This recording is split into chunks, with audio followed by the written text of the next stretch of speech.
So if you want to perform a factory reset on your Samsung Galaxy S25 Ultra, so the first way, if you know the password and the phone is unlocked, open up your settings. After that, scroll down right to your general management tab.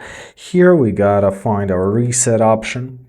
And in your reset option, you're simply to press factory data reset. Then confirm your choice by pressing reset, enter your current PIN, press delete all, and that's it.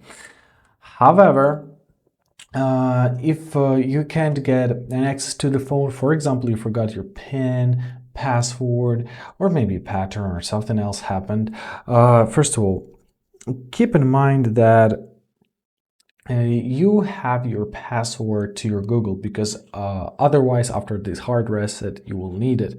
So now what do we have to do? We have to grab our phone, grab our cable, and insert it right here. Make sure that it's connected to power outlet or to computer. However, it's really better to set it up with computer. Now we have to press our power button and our volume down button until our screen will go dark. Now, as our phone is off, let's press our power button and volume up button.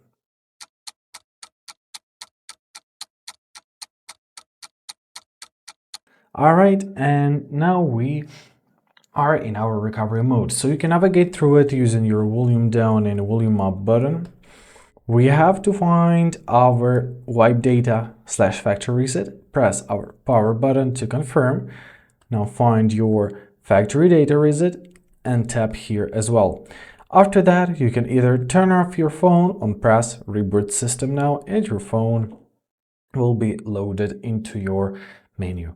I hope this video was helpful. Thank you so much for watching. Have a great day. Please consider subscribing to our channel.